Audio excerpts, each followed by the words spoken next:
My son Jason finally texted me a belated happy birthday, 3 days late, and even had the nerve to ask why I hadn't reminded him. That same afternoon I cut off his access to the family trust. By midnight he'd already called me 47 times begging me to pick up. If you're listening, hit subscribe and tell me where you're tuning in from. Let me back up and explain how things got this bad, because trust me, the devil really is in the details. And this devil bites hard. 3 months earlier I thought of myself as a devoted mom. But let's be honest, I was more of a doormat with a checkbook. At 68 I'd been the family ATM for so long I barely remembered what it felt like to say no. My late husband, Frank, had left us in a very comfortable position when he passed away 5 years back. Comfortable enough that Jason and his wife, Melissa, could buy their dream house out in Greenwich, cover their kids' private school tuition, and keep up with Melissa's endless shopping sprees. Meanwhile, I stayed in the same Fifth Avenue apartment Frank and I had shared for 30 years. Every Sunday I'd drive out to Greenwich for family dinners. Every holiday I pulled out my checkbook. Every birthday, wedding, or graduation I opened my purse without question. I told myself it was generosity. In reality, it was just plain foolish. The red flags had been waving for a while. Jason stopped calling unless he wanted something. Melissa could barely meet my eyes, too busy scrolling on her phone or bossing around contractors for their latest renovation project. My grandkids, Olivia and Ethan, 12 and 14, were polite but distant, treating me more like an obligation than their grandma. I ignored all of it because I believed in family loyalty. I thought love meant sacrifice. I thought if I gave enough, did enough, they'd appreciate me. What a fool I was. The day before my birthday, I shopped for ingredients to bake Jason's favorite chocolate cake, the same one I'd made every single year since he turned 5. I spent hours in the kitchen, my arthritic hands fighting with the mixing bowl, but I pushed through. I wanted something special, something that reminded him just how much his mother loved him. That morning I sent a simple text, "Cake's ready whenever you want to stop by." No reply. I waited all day. Every time a car slowed outside I peeked through the curtains, praying it was his silver BMW. Every buzz from my phone made my heart leap, thinking it was him calling to say sorry. But the hours slipped away. Morning bled into afternoon, then evening, then another sleepless night. The chocolate cake sat untouched on my counter for 3 days, going stale just like my hope. On the 4th day I threw it out, choking back tears as I scraped Frank's favorite recipe into the garbage disposal. That's when reality hit me hard. My son hadn't just been late, he'd completely forgotten my birthday. For decades I'd put everyone else first. When Jason divorced his first wife, I covered his legal fees. When he married Melissa, I paid for their honeymoon in Italy. When they couldn't manage a down payment on their house, I wrote a check for $200,000 without a blink. And this was my thanks: silence on the one day that should have mattered most. I was pouring my second cup of coffee when my phone finally buzzed. Jason's name flashed across the screen. And for one pitiful moment, my heart betrayed me, skipping with hope. "Hey Mom. Happy birthday. Sorry it's a little late. You should have reminded me." That's what the message said. As if it were somehow my job to make sure my own son remembered the day I brought him into this world. I stared at those words for 10 whole minutes, reading them again and again, until something cold and heavy settled in my chest where warmth used to be. Reminded him? Like I was some casual acquaintance, not the woman who carried him for 9 months, who walked the floor with him through endless colicky nights, who worked 2 jobs just to cover his college tuition. My fingers hovered over the keyboard. The old Margaret, the woman I used to be, would have typed back something gentle like, "Oh, don't worry, sweetheart. These things happen." The old Margaret would have brushed it off, probably even invited him over for dinner to make up for his mistake. But that Margaret? She was gone. Somewhere between tossing that stale birthday cake in the trash and reading his pitiful non-apology, she died. Instead, I called my lawyer. Daniel Foster had been our family attorney for 15 years. "Margaret," he answered, "what can I do for you today?" My voice came out steadier than I'd expected. "I need to make changes to the family trust. How quickly can you restructure the distributions?" There was a pause. Daniel knew all about the monthly payments that went to Jason's family. He was the one who set up the automatic transfers after Frank passed away. "May I ask what brought this on?" he said carefully. I almost laughed. What brought it on? 20 years of being taken for granted. A birthday forgotten like yesterday's newspaper. A text message that treated me like I was nothing but an inconvenience. Let's just say my perspective on family obligations has shifted, I told him. And Daniel worked faster than I imagined. By Tuesday afternoon, every single automatic payment into Jason's accounts had been cut off. The money that covered their mortgage, the car loans, Melissa's credit card bills. It just stopped. I didn't bother warning them. Why would I? They'd never once asked where it came from. Never wondered if I could afford to bankroll their lifestyle. Never said thank you. So I waited. And I'll admit the waiting was sweet. For the first time in years I felt like I was holding the cards, not folding them. It only took 6 days. I was sitting in my favorite chair with a cup of tea, enjoying the peace when my phone lit up. Jason's name flashed across the screen. I let it go to voicemail. He called again right away. And again. By the 4th time I couldn't help but smile. Where was all this urgency when it came to remembering my birthday? The 5th call came with a text. Mom, please pick up. There's some kind of mistake with the bank. Mistake? That's what he called it. When the gravy train finally jumped the tracks, I poured myself a glass of wine and leaned back, letting him sweat. Lord knows I'd spent enough nights sweating, wondering if I was doing enough, giving enough, being enough. For kids who couldn't even be bothered to remember when I was born. The calls kept coming. 7, 8, 9. Each one sounding more desperate. By bedtime, Jason had called 23 times. Melissa had called 6. Between the two of them, they left 14 voicemails, growing more frantic with each one. The first few were just confused. Mom, I think there's been a banking error. Call me back. By voicemail number 7, confusion had turned into panic. Mom, please call us. The mortgage payment bounced and we need to figure out what happened. By the 12th voicemail, worry had turned into full-on panic. Margaret, this is Melissa. We need to talk. Now. The last message came in at 11:47 p.m., and it was nothing but desperation. Jason's voice was ragged, exhausted. Mom, I know you're mad about the birthday thing. I'm sorry, okay? But this isn't funny anymore. Please call me back. We need that money. We need that money. Not we miss you. Not we're worried about you. Not even we love you. Just, we need that money. Perfect. After all these years, he finally said the quiet part out loud. I turned off my phone and slept better than I had in months. The next morning brought something new, pounding on my apartment door at 7:30 a.m.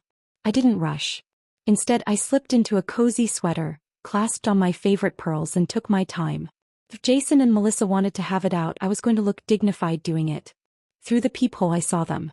Jason was pacing, running his hands through his hair like a man on the edge. Melissa stood stiff and furious, clutching her designer bag like a weapon. I opened the door with a smile. Good morning, dear. What brings you here so early? Jason shoved past me, Melissa close behind, her face stormy. Mom, what the hell is going on? Jason snapped. The bank says all transfers from your accounts have stopped. Our mortgage bounced, the car payments bounced, and Melissa's credit cards got declined. I closed the door and faced them. They both looked wrecked, panicked, overwhelmed, like children suddenly learning the world doesn't revolve around them. Would you like some coffee? I asked sweetly. We don't want coffee, Melissa shot back. We want to know why you cut off our money without warning. Our money. How fascinating that she thought the money I'd earned, inherited, and carefully managed was theirs by right. I strolled into the kitchen anyway, started measuring grounds, filling the pot, moving slow on purpose. Let them watch me for once, set the pace. I've been doing some thinking, I said casually, about family dynamics, financial responsibility, basic human courtesy. You know, things like remembering important dates.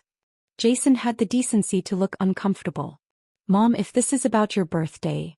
Oh, it's about so much more than that, I cut in, turning toward them. You're forgetting my birthday was just the last straw. Do you know how long it's been since either of you asked how I'm doing? How I'm feeling? Whether I need anything? Blank stares. So I answered my own question. 14 months. 14 months since you treated me like a person instead of a walking aim. Melissa stepped forward, cheeks red with anger. That's not fair. We invite you to family dinners. I almost laughed. You mean those dinners where you ignore me while you talk about renovations I'm paying for, vacations I'm funding, and schools I'm subsidizing? I'm not a guest at those dinners, Melissa. I'm the entertainment, the crazy old lady you tolerate because she writes the checks. The silence between us stretched wide and heavy. Jason sank onto my couch, shoulders slumped, the fight leaking out of him. "Mom," he said quietly, "I know we haven't been the most attentive, but cutting us off completely, that's extreme." Extreme. I raised an eyebrow. Coming from the son who forgot his mother's birthday and then blamed her for not reminding him? Let me put things in perspective. I walked over to my desk and pulled out the folder I'd prepared. I told them calmly, "In the 5 years since your father died, I've given your family $847,000 in direct payments alone." I paused, let that sink in, then kept going, "And that's not counting gifts, holidays, special occasions, or the down payment on your house, just the monthly support. Nearly $1 million all told." Melissa went white. I don't think she'd ever actually added it up. I waited a beat. "You visited me exactly 32 times in those 5 years, I said. "That works out to roughly $26,000 per visit." I watched the confusion cross their faces. "I've shown up for 14 family events where I was treated like an obligation. About $60,000 per event where I felt unwelcome." Jason opened his mouth to protest, but I raised my hand. "I'm not finished. You've called to ask about my health exactly 7 times in 5 years. 7 calls, Jason. But you've called asking for money 43 times. The numbers hung there heavy like an indictment, because that's what they were. "I built our financial arrangement on family love and mutual respect," I said steady. "When you stopped giving the love and respect, I stopped giving the money. It's simple economics." Melissa finally found her voice. "You can't just abandon your family because your feelings got hurt," she accused. I looked right at her. This is a woman who hasn't worked since she married my son. A woman who spends my money on designer bags while barely saying hello. "I am not abandoning anyone, Melissa.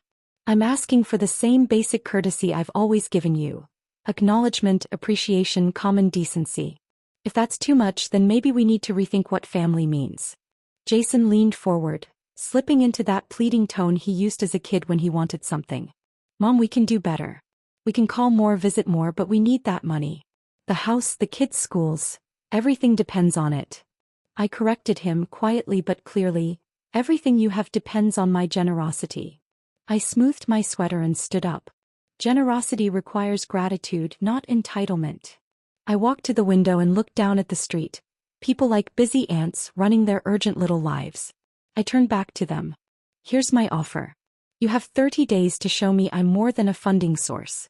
Not with desperate phone calls or panicked show-ups, but by actually showing genuine interest in my life as a person." They exchanged looks.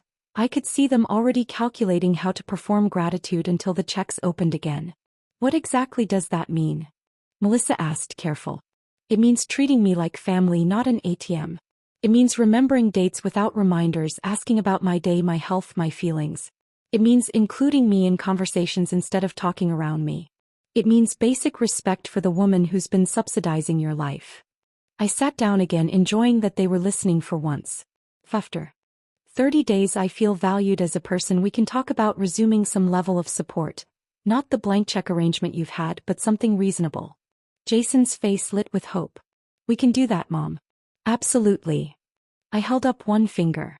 "But if I detect even the faintest whiff of manipulation, if this is a performance meant to get my money flowing again, the offer is gone.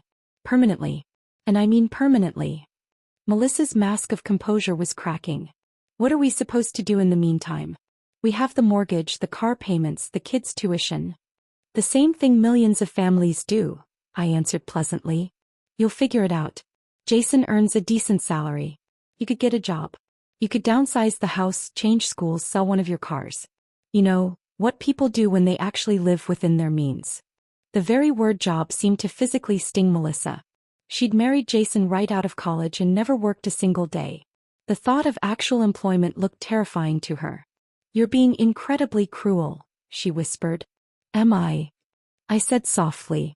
"Or am I finally being honest about what this relationship really is?" I stood again, making it clear the conversation was over.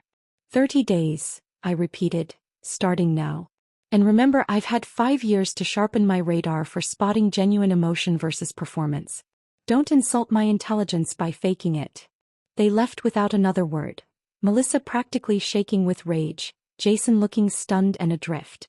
Once they were gone, I poured myself that glass of wine I'd been craving, settled into my chair and thought, these next 30 days were going to be interesting.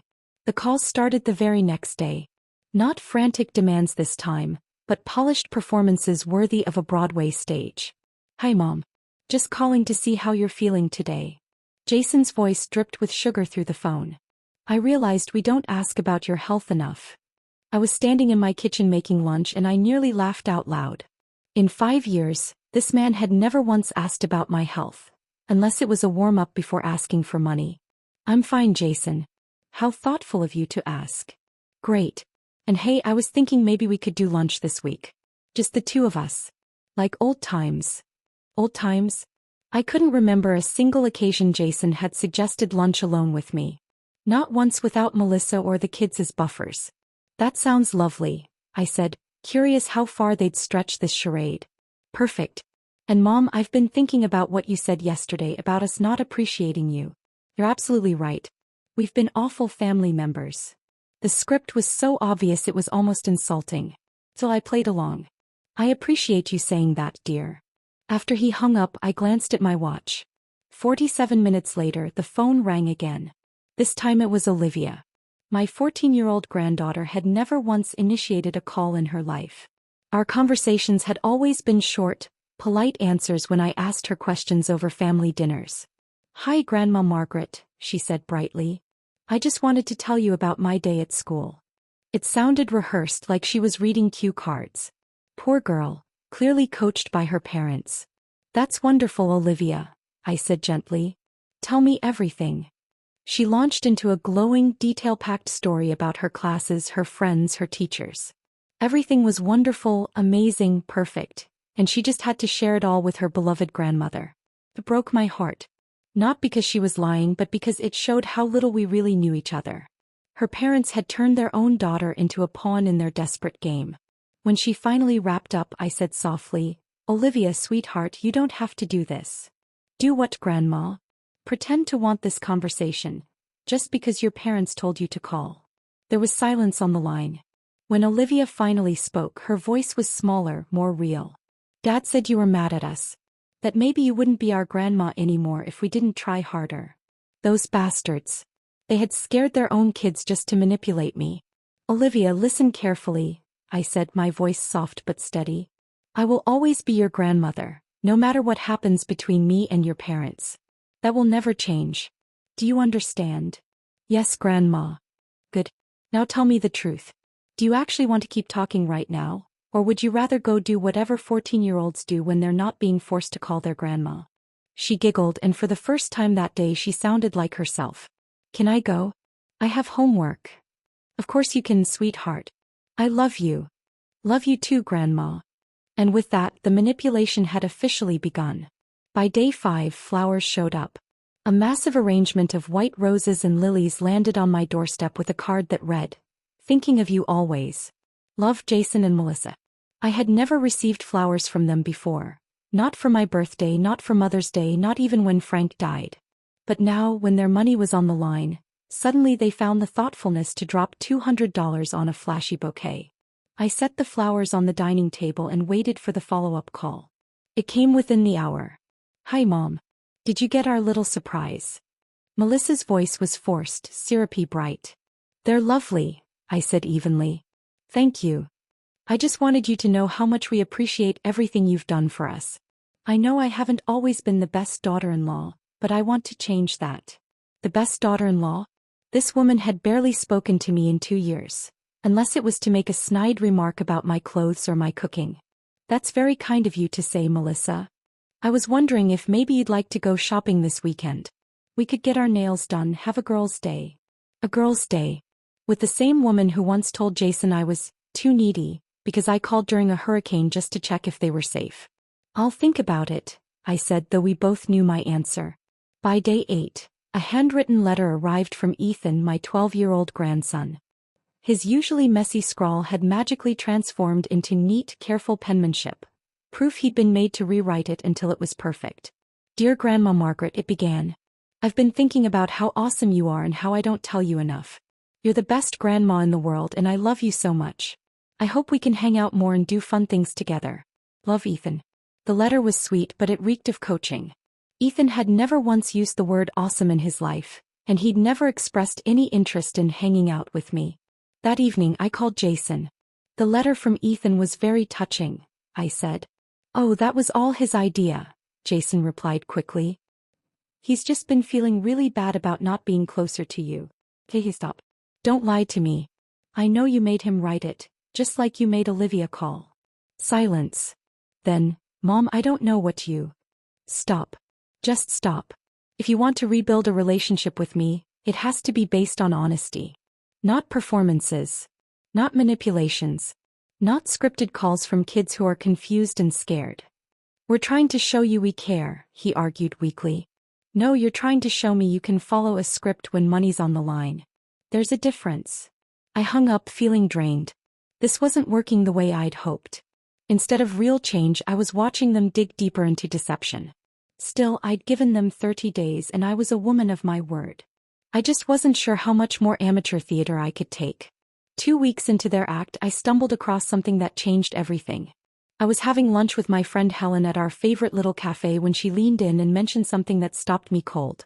I saw Melissa at the country club, she said carefully. She was telling everyone you'd been having a mental breakdown. She claimed you've been acting erratic since Frank passed, making reckless financial decisions. My coffee cup rattled against the saucer as I set it down. What? I asked, staring at her. Helen nodded. She even said you'd become difficult to manage, and that they might have you evaluated for competency. The words landed like a punch to the chest. While Jason and Melissa were busy sending flowers and sweet little notes, they were secretly laying the groundwork to have me declared unfit to handle my own life. Are you absolutely sure, Helen? I whispered. She reached for my hand. Margaret, I've known you for 30 years. You're one of the sharpest women I know. But Melissa sounded convincing. Several of the ladies nodded along with her. I barely tasted the rest of my lunch. My mind was spinning. The minute I got home, I called Daniel Foster, our longtime family attorney. Daniel, I said, I need you to be completely honest. Has anyone contacted you about my mental state or financial competency? There was a long pause. Finally, he said, Margaret, I probably shouldn't tell you this, but yes. Jason called last week. He said he was worried about some unusual financial decisions you'd been making. He asked about the process for having someone evaluated. My hands began to shake. And what did you tell him? I told him the truth, that you're completely competent, and any evaluation would be a waste of everyone's time. But Margaret, the fact that he asked, you know what that means. After I hung up, I sat in my chair staring at those white roses on the table. Suddenly every petal looked like a lie. Every bloom was part of a carefully staged performance, designed not to win me back, but to paint me as unstable when I inevitably rejected their fake affection. This wasn't love. It was evidence. Evidence they could use to claim they were caring, attentive children dealing with a difficult, irrational old woman. The realization should have broken me. Instead, it lit a cold, calculating fire in my chest, a fury I hadn't felt since I was young enough to fight dirty.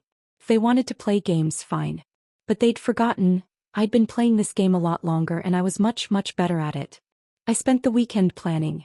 By Monday morning, I knew exactly what to do. First, I called Daniel and booked a full competency evaluation with the most respected neuropsychologist in Manhattan. Margaret, you don't need to, Daniel began. Yes, I do, I cut him off. When this is over, I want paperwork proving I'm of sound mind and capable of making my own financial decisions. Next, I called Jason. Mom, how are you feeling today? His fake cheerfulness grated more than ever. Actually, Jason, I said smoothly, I've been thinking about our talk. And I've decided, you were right. Right about what? About resuming the financial arrangements. I've been too harsh, too emotional. I miss our family dinners. I miss being part of your lives. I want to fix this. The relief in his voice was almost laughable. Mom, that's wonderful. I knew you'd come around. You're such a loving, generous person. I smiled to myself. Let's have dinner this Friday. All of us, including Olivia and Ethan. I want to apologize properly, I told Jason, and talk about how we move forward. Of course, he said quickly. Melissa will be so relieved. She's been worried sick about you. I'll bet she has, I thought. That afternoon I made another call.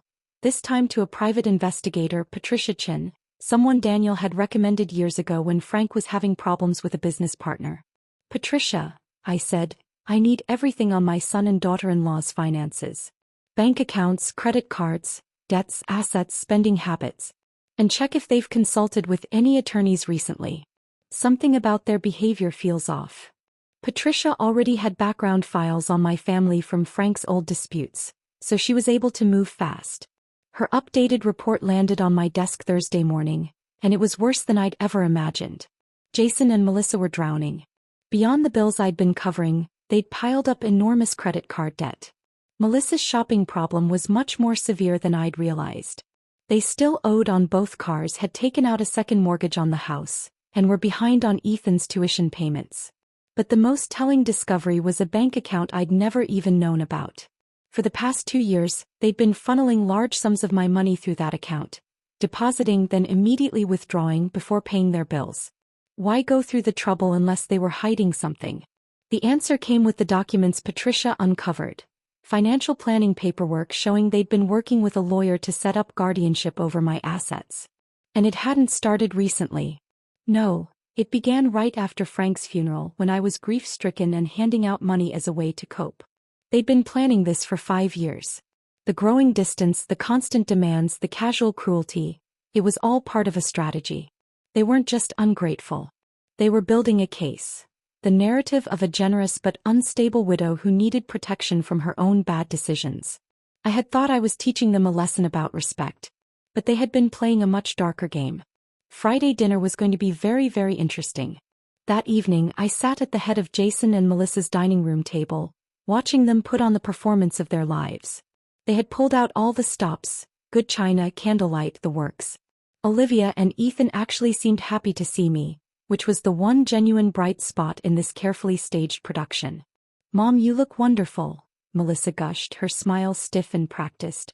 "That dress is so flattering." It was the exact same black dress I'd worn to Frank's funeral. She had complimented it then too, back when she was still pretending to like me. "Thank you, dear. You look lovely as always." Jason raised his wine glass. "I want to make a toast.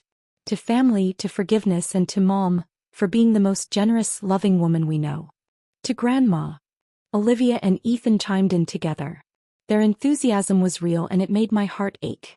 We made it through appetizers and the main course with their performance in full swing. They asked about my health, my hobbies, my holiday plans. They laughed at my stories, admired my jewelry, treated me like the cherished matriarch they'd never actually considered me to be. It was masterful. If I hadn't known the truth, I might have been fooled. After dessert, I stood up. "I have something I want to say to all of you." Jason and Melissa leaned forward, expectant, probably waiting for my tearful apology and my promise to open the money faucet again. "These past 2 weeks have been enlightening," I began. "Jason, your sudden interest in my health has been so touching. Melissa, your invitation to go shopping was very thoughtful. And kids, your letters and phone calls have meant the world to me." They practically glowed with anticipation. "It's made me realize how much I've been missing," I continued, "and how important it is to be truly involved in each other's lives." Jason nodded eagerly. "Exactly, Mom. That's what we've been trying to show you. Which is why," I said evenly, "I've decided to be much more involved in managing all of our affairs. Yesterday, I met with Daniel Foster to review the family trust documents." Melissa's smile flickered. "I also had a full psychological evaluation, just to confirm I'm making sound decisions. Clean bill of mental health." Jason's face went pale. "And," I added, "I hired a private investigator to conduct a thorough review of your finances." "Very thorough." The silence was heavy, almost suffocating. Slowly, I reached into my purse, pulled out Patricia's report and laid it on the table. "Did you know it's illegal to establish financial guardianship through fraudulent means?" I asked calmly. Daniel was quite concerned when he saw the documents you've been preparing. Melissa shot to her feet, her chair scraping against the floor. "I don't know what you think you found." "I found 5 years' worth of evidence," I cut her off. 5 years of you systematically setting me up to be declared incompetent so you could seize control of my assets. The separate bank account. The guardianship paperwork. The so-called witnesses you've been lining up to testify about my so-called erratic behavior." Jason's voice dropped to a whisper. Mom, it's not what it looks like. Really? Because it looks exactly like fraud. It looks like elder abuse. It looks like two people who decided it was easier to steal from me than to earn their own living. Olivia and Ethan were staring at their parents, horrified. Here's what's going to happen, I said, my voice steady. You're going to pack up and move out of this house by the end of the month. The house I bought, by the way, which means I can evict you anytime I choose. You're going to get real jobs and start living within your means. And if you ever try to contact me again, I'll file criminal charges. Daniel assures me I have more than enough evidence. I walked to the door, then turned back for one last word. Oh, and I'm changing my will. The entire estate goes to charity now. Congratulations, Jason. Your greed just cost you $47 million. The same $47 million you thought you could steal with fraudulent guardianship. The drive home was quiet, peaceful. For the first time in years, I felt truly free. Some lessons cost more than others. But watching my son finally learn that respect is not optional, that was worth every penny. Thanks for listening. Don't forget to subscribe and share your own story in the comments.